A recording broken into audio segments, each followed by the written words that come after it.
स्वागत है नारद मुनि लाइव में और मैं हूं आपके साथ जुबैर कुरैशी। दोस्तों अभी हमारे साथ मौजूद हैं देश के प्रख्यात रंगकर्मी सरफराज हसन साहब, जो राष्ट्रीय पुरस्कार से भी सम्मानित हो चुके हैं, जो अब 5 दिन का भोपाल के शहीद भवन में 5 दिन का ड्रामा फेस्टिवल करने जा रहे हैं। आइए जानते हैं क्या है ड्रामा ये फेस्टिवल और इसका क्या नाम दिया और क्यों, क्या क्या कौन कौन से इसमें प्ले और कौन कौन से ड्रामे आप होने वाले हैं इसमें। बहुत शुक्रिया नारद मुनि लाइव का कि उसने हमें हमारे फेस्टिवल को आप सब के दर्शकों के सामने रखने का मौका दिया। हम लोग लगभग 14 सालों से ड्रामा फेस्टिवल ऑर्गेनाइज़ कर रहे हैं, जिसमें हम लोग अलग अलग मूड के नाटक करते हैं। जिसमें इस बार हमने 5 दिन के जो नाटक हैं उसमें पहला नाटक है खूब लड़ी मर्दानी वाली, जो कि आज़ादी का अमृत महोत्सव चल रहा है, इसको समर्पित है। दूसरे दिन 26 मई को हमारा नाटक है टैक्स फ्री, जो 4 ऐसे युवाओं की कहानी है जो नाबीना हैं, अंधे हैं, और वो समाज को लेके क्या सोचते हैं। व्यंग है उसमें, बहुत सारे कटाक्ष हैं।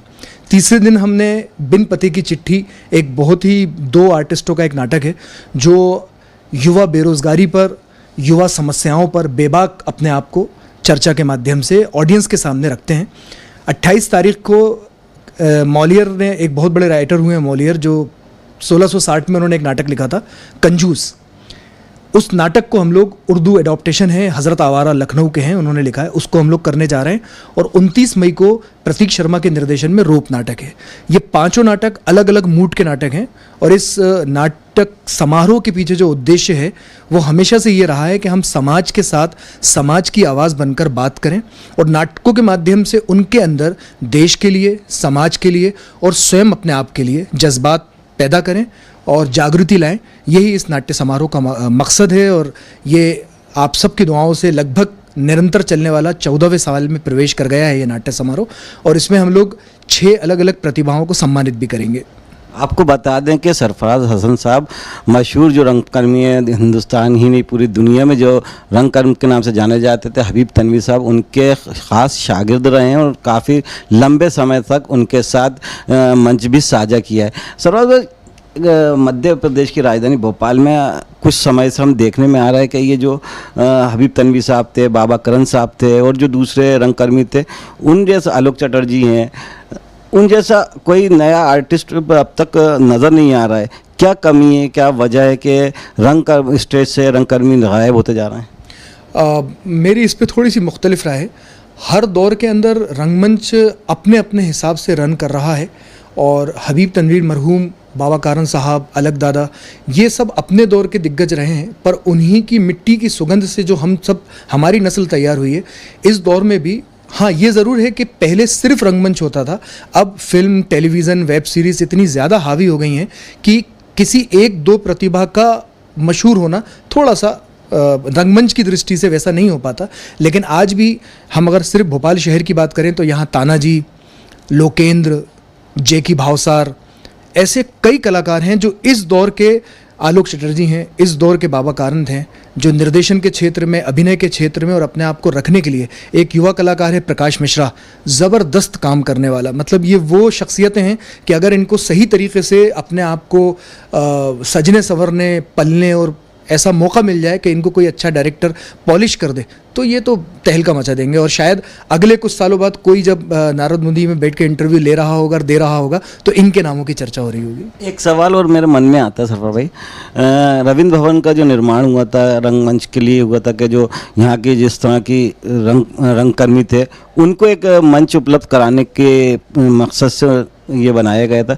लेकिन अब देखने में ये आ रहा है कि जो ख़ास तौर से रंगकर्मी इधर उधर भटकते रहते हैं, रविंद्र भवन उनको आसानी से उपलब्ध नहीं हो पाता। क्या यही वजह है कि आपको रविंद्र भवन की जगह शहीद भवन में ये जो 5 दिन का फेस्टिवल है, ड्रामा फेस्टिवल, उसको वहाँ पर करना पड़ रहा है? मैं आपके सवाल को बहुत संजीदा मतलब जहन में लेते हुए बात कहना चाहता हूँ आपके चैनल के माध्यम से कि हाँ, ये बहुत बड़ा इस दौर में एक तकलीफ़ का विषय है कि रंगकर्मियों के लिए, जबकि आपको इस बीच में ये भी बताता चलूँ कि पूरे हिंदुस्तान में हमारा मध्य प्रदेश और विशेषकर भोपाल रंगकर्म के करने के लिए तीसरे नंबर पे आता है। बंगाल, दिल्ली, के बाद हम सबसे ज़्यादा हमारे यहाँ थिएटर होता है, लेकिन थिएटर को करने के लिए जो हमें जगहें चाहिए वो हमारे पास जो थी अब वो भी हमें नहीं मिल पाती किन्हीं कारणों से, जो अब मुझे मालूम नहीं है, जो नीति निर्धारक हैं वो बेहतर समझते हैं इस बात को। कुल मिला के हमारे पास अब बचता है सिर्फ शहीद भवन, और वो 365 दिन बुक रहता है। रविंद्र भवन बेपनाह महंगा हो गया है, लगभग एक ड्रामा अगर आप वहाँ करो तो आपको 55,000 के करीब उसका किराया लगता है, जो कि किसी भी नाटक कर्मी के लिए नामुमकिन सा है। तो रविंद्र भवन तो बना ही इसलिए जाता है, रविंद्र भवन के बनने के पीछे अलग अलग जिलों में यही मकसद होता है कि ख़ासतौर से रंगमंच को और कला के जो विभिन्न आयाम हैं उनके प्रदर्शन के लिए वहाँ पर उसको जगह मिले।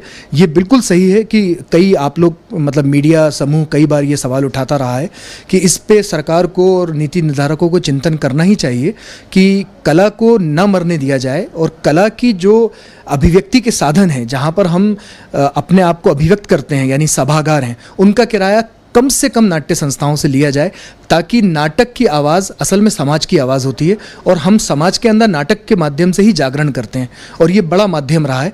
तो भोपाल में इसकी कमी तो है और इस पर फिक्र होना चाहिए। एक सवाल और हमेशा पूछा जाता है, मन में भी आता है कि जो रंगमंच के कलाकार हैं उनकी जो आर्थिक स्थिति है वो काफ़ी दयनीय होती है। जैसे आप 5 दिन का फेस्टिवल करा रहे हैं, फ्री ऑफ कास्ट है, दर्शकों से कोई टिकट चार्ज नहीं कर रहा है, कोई फीस चार्ज नहीं करते। ऐसे में ये जो पूरा इसका खर्चा होता है, चाहे हम शहीद भवन किराए से लेने की, आर्टिस्ट को भुगतान करने की बात हो, बहुत सारा खर्चा होता है, स्टेज डिज़ाइनिंग होता है, साउंड डिज़ाइनिंग होता है, तो ये कैसे मैनेज कर पाते हैं इस स्थिति में? देखिए, दयनीय स्थिति का जो शब्द है मैं उससे बड़ा असहमत हूँ। बेशक हम में से जितने भी लोग अपने अपने माध्यमों से रोज़गार के काम कर रहे हैं वो सब दयनीय तो होते ही हैं, हम सब प्रयास कर रहे होते हैं। रंगमंच आमतौर से इतना गरीब और मुफलिस नहीं है जितना उसको समझा जाता है। सरकार की तरफ से भी कई बेहतरीन योजनाएं हैं, सरकार की तरफ से सालाना एक अनुदान भी होता है, केंद्र सरकार की भी योजना है जिसमें फेस्टिवल ग्रांट होती है, बहुत सारी चीज़ें होती हैं। हाँ, ये उससे बड़ा सच है कि नाट्य संस्थाएं इसके ऊपर डिपेंड होकर नाटक नहीं कर रही होती हैं। मैं अगर अपनी बात करूं तो ये मेरा 29वां साल चल रहा है थिएटर में, और 22 सालों से मैं अपने ग्रुप को रन कर रहा हूं। कभी भी मैं किसी सरकारी अनुदान पर निर्धारित होकर अपना रंगकर्म नहीं करूंगा, न कर पाया हूं। हाँ, जब सरकार की तरफ से, शासन की तरफ से किसी योजना के अंतर्गत सहयोग मिलता है तो हम बड़े उसके आभारी होते हैं कि उसने हमें मौका दिया। जो प्रयास हम कर रहे होते हैं उसमें और बेहतरी हो जाती है। आपका जो सवाल है उसकी मैं नुक्ते पे आता हूँ कि असल में हम थिएटर को किस तरह प्रेजेंट करें, और हमारा थिएटर हमारी आत्मसंतुष्टि हो या हमारे रिज्यूम बढ़ने का एक कारण हो, या फिर हमें समाज की आवाज़ बनना है, या हमारा वो मकसद है। कई लोग थिएटर सिर्फ इसलिए कर रहे हैं कि उनको फिल्म या टेलीविज़न में जाने से पहले एक सीढ़ी को बना रहे हैं। कुछ लोग, जैसे आपने एक नाम लिया आलोक चटर्जी, टिकम जोशी, ये ऐसे बड़े नाम हैं कि जिन्होंने अपनी पूरी ज़िंदगी, आलोक चटर्जी और इरफान खान मरहूम एक ही बैच के थे एनएसडी के। इरफान साहब कहाँ हैं, और आलोक भाई अभिनय के क्षेत्र में उनके बैच में अव्वल थे, लेकिन उन्होंने गोल्ड मेडलिस्ट हैं, और उन्होंने थिएटर को ही प्राथमिकता में रखा। ऐसे कई लोग हैं जिन्होंने अपनी ज़िंदगी का मकसद थिएटर बनाया। मैं इसको यूँ कहता हूँ कि मैं दूसरा शाहरुख खान बनने से बेहतर समझता हूँ कि मैं पहला सरफराज हसन बनूँ। मेरे मुतमईनी मेरे काम में है। अब उसमें दयनीय और ऐसी कोई स्थिति अगर आती है तो वो मेरा फेलियर है। ज़ाती तौर पे सरफराज हसन का फेलियर है कि अगर उसके हालात और असबाब 30 साल बाद भी नहीं बन पा रहे। आप प्राइवेट सेक्टर में जाइए, स्पॉन्सरशिप बहुत सारी जगहों से मिल सकती है। आपके नाटक ऐसे होना चाहिए कि लोग उसको पसंद करें, शासन की योजनाओं का आप लाभ उठाएं, और अगर आप प्लान्ड होकर काम करेंगे तो मुझे नहीं लगता कि आपको किसी भी ऐसे शब्द का अपने रंगकर्म के ऊपर इस्तेमाल करने का मौका मिलेगा जिसको दयनीय या असहाय कहा जाए। एक आखिरी सवाल सरफराज भाई, तो एक दौर था कि जब यहाँ से के लोग, भोपाल के लोग मुंबई जाते थे फिल्मों में काम करने के लिए, टीवी सीरियलों में काम करने के लिए, और कई तरह के वहाँ पर संघर्ष करना पड़ते थे। लेकिन पिछले कुछ सालों से जो बदलाव आया है कि पूरी फिल्म इंडस्ट्री ही भोपाल शिफ्ट होती जा रही है।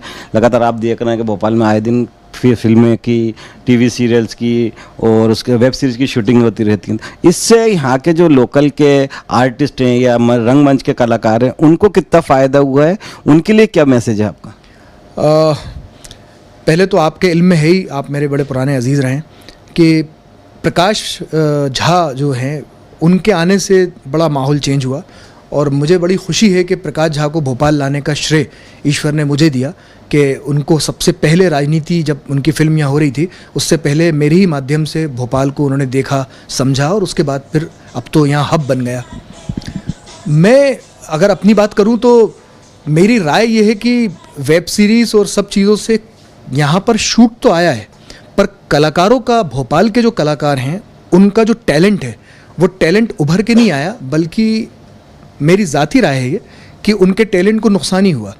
क्योंकि मुंबई एक कमर्शियल इंडस्ट्री है, उसको यहाँ पर जब फर्स्ट सेकंड जो कास्ट होती है, जिनके ऊपर पूरा फिल्म या वेब सीरीज़ डिपेंड होती है, वो आमतौर से मुंबई से ही लाते हैं। यहाँ तो वो आके फ़ायदे के लिए आते हैं कि थर्ड फोर्थ या फिर क्राउड को इकट्ठा कर लें, उसके लिए। तो मेरा भोपाल और मेरे भोपाल के बेहतरीन कलाकार जो थिएटर के हैं, जिन्होंने पूरी ज़िंदगी थिएटर को समर्पित कर दी, कम से कम वो इन कामों के लिए तो नहीं है। तो मेरे लिहाज से हुआ यह है कि इनके आने से एक नई जनरेशन, जिसको ऐसा लगा कि यार थिएटर को माध्यम बना लो। अब आप यकीन मानिए कई बच्चे ऐसे आते हैं, जो नौजवान लड़के लड़कियां, जो साफ आके ये कहते हैं कि सर हमें तो सिर्फ आप एक प्ले करा दो, स्पीच बोलना सिखा दो, हमें ऑडिशन देने के लिए तैयार होना है और हमें फिल्म में जाना है। तो स्वागत है, जाना चाहिए, सबको दौलत शोहरत इज्जत कमाना है। लेकिन अगर आप बिना तैराकी सीखे सिर्फ हाथ पैर चलाने की वजह से समंदर में कूदेंगे तो आपका डूबना तय है। आप आराम से धैर्य रखिए, 1 साल, 1.5 साल, 2 साल थिएटर को दीजिए, अच्छा काम कीजिए, फिर आपकी ज़िंदगी में अगर आप काबिल हैं तो आपको मौका मिलेगा ही मिलेगा। जो आपका सवाल था, बहुत खूबसूरत सवाल है, मुझे लगता है इस पे बहुत चर्चा होना चाहिए कि इतने बेहतरीन भोपाल में काम आने के बावजूद भी हमारे यहाँ से 2-4 नाम को छोड़ के एक बड़ी जमात थिएटर की, रंगमंच की, जिन्होंने एक्टिंग को जिया है, जो मतलब जिस किरदार में जाते हैं हमें लगता है यार ये 70 साल का इंसान है, उन सब के टैलेंट को तो फ़ायदा तो नहीं हुआ, नुकसान ही हुआ है। एक बार फिर चलते हैं आपके घूम के, आपके 5 दिन के जो फेस्टिवल होने वाला है सुरजन, जिसका आपने नाम दिया है, एक छोटी सी और बता देंगे कि कब से रहेगा और कितने बजे से रहेगा और इसका क्या पूरा फॉर्मेट रहेगा? जी, ये सृजन महोत्सव है, नाट्य एवं सम्मान समारोह इसका पूरा नाम है। 25 मई से लेकर 29 मई तक प्रतिदिन शाम को 7 बजे शहीद भवन सभागार, MLA रेस्ट हाउस, यहाँ पर इसका प्रदर्शन होगा। 5 अलग अलग ग्रुप्स, 5 अलग अलग नाट्य निर्देशकों के सृजन को नाटकों के माध्यम से आप देखेंगे। पहले दिन खूब लड़ी मर्दानी वाली एक बैले है माधव बारिक का, वो होगा। दूसरे दिन टैक्स फ्री करके एक नाटक है तनवीर अहमद साहब के निर्देशन में, उसका प्रदर्शन होगा। तीसरे दिन तानाजी के निर्देशन में बिन पते की चिट्ठी, इस नाटक का मंचन होगा। चौथे दिन मेरे निर्देशन में मॉलियर का लिखा हुआ 1660 का नाटक कंजूस, एक बहुत ही कॉमेडी नाटक है, उसका प्रदर्शन होगा। और अंतिम दिन प्रतीक शर्मा एक युवा निर्देशक हैं, उनके निर्देशन में रोप नाटक का प्रदर्शन होगा। और ये 5 दिन प्रवेश निःशुल्क है। आप सब अपने पूरे परिवार और इष्ट मित्रों के साथ ज़रूर आइए, आपका आना हम सब के लिए बाइज़्ज़त मसर्रत होगा। तो दोस्तों, ये थे हमारे साथ देश के प्रख्यात रंगकर्मी सरफराज हसन साहब, जिनका जो 5 दिन का फेस्टिवल कर रहे हैं सुरजन नाम से। ज़रूर देखिएगा, क्योंकि सरफराज भाई के बारे में कहा जाता है कि इनके जो फेस्टिवल्स होते हैं, जो इनके जो प्ले होते हैं और जो प्ले का इनके जो वहाँ पर सिलेक्शन होता है, वो दिल को छू लेते हैं। आप हंसेंगे भी, आप रोएंगे भी, आप मुस्कुराएंगे भी। तो इस तरह के प्ले आपको देखने को मिलेंगे। और हमारा ये सरफराज भाई के साथ आपका इंटरव्यू कैसा लगा, अपनी राय कमेंट करके ज़रूर बताएं। नमस्कार, जय हिंद।